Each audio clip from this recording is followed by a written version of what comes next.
Hey, what's up, everybody?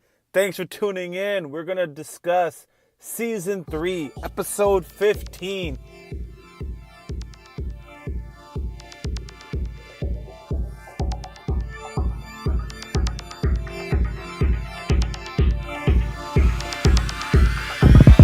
Yo, every day in my grind and a damn thing change. All right, so in today's episode, a lot happened, but yet not a lot happened. As far as progression goes, it kind of reminded me of a classic Dragon Ball Z episode, except there was less staring with dramatic music and more talking. And in this sense, it was good talking because it was just really showing some more depth to the characters. In this case, it was a little bit of Annie, more of Reiner, and man, I'm going to butcher this man's name, but Berthodlt? I can't say his name. I can read it, and I hear Reiner say it. I'm like, what the heck? What's his name? Anyways, it's just showing like how caught up they are in, morals, because they're not necessarily bad people, but they are at war, okay? So in any case, it shows, a flashback of, Marcos overhears Reiner and them talking about, their plans, what just happened, and they got to capture Aaron, and, they try to play it off and say, haha, we're just joking, whatever. And, Marcos flees, pretending like he's playing dumb, but he knows something's up, and he's putting it together really quick. And before he can make it to the rest of the crew, Reiner and them show up, take him out midair, and they basically throw him off as Titan food. But before they do that, oh my gosh, did you see the expression on Annie's face? Because Annie had to be the one to take off his gear so he can't escape and leave him as Titan food. And she was really distraught. She didn't want to do it. And that's when Reiner was like, hey, this is your opportunity to prove yourself. And it showed a flashback of Annie risking herself to save somebody else.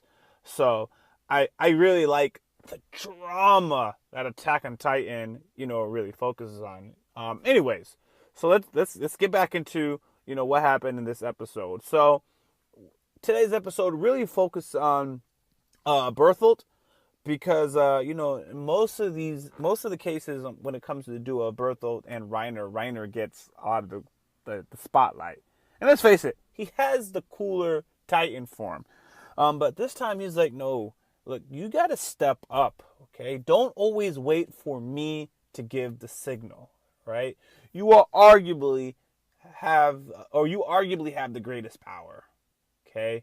And that's how they started off the episode, and boom, we're all caught up to speed because this is a flashback, kind of showing how this part of the season started, and Reiner is incapacitated, basically headless.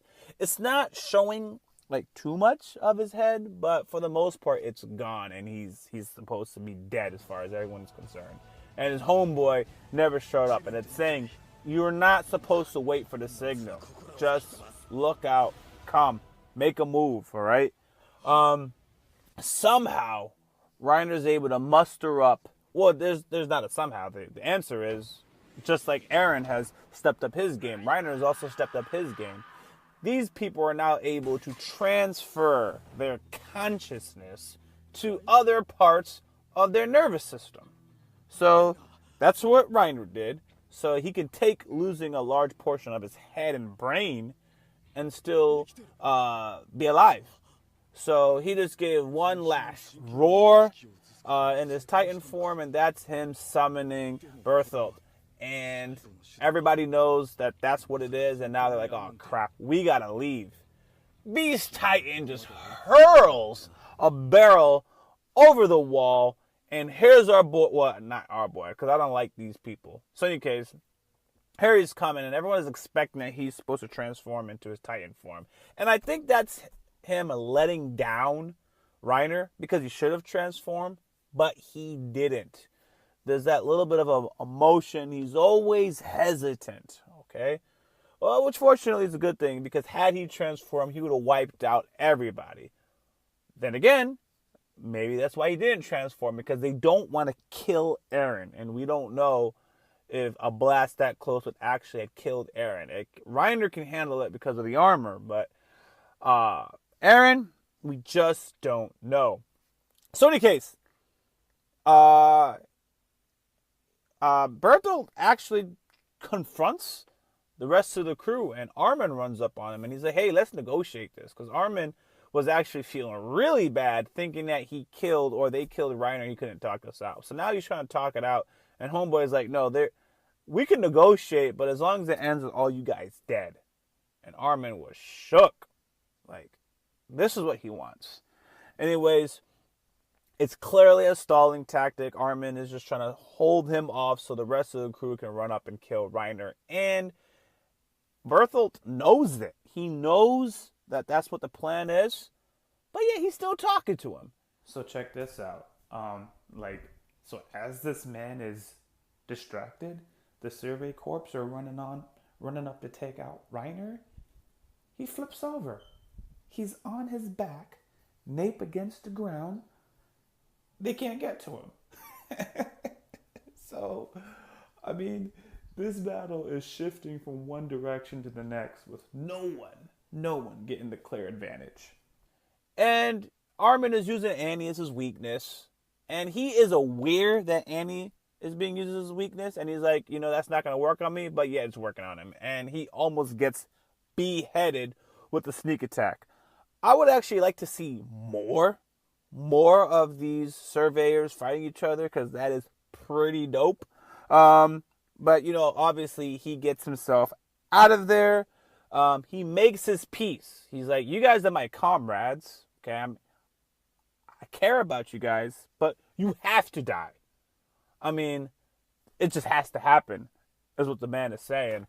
So he disappears, runs off towards in Reiner's direction, swings up into the sky, and then boom, like a mini tactical nuke on these guys.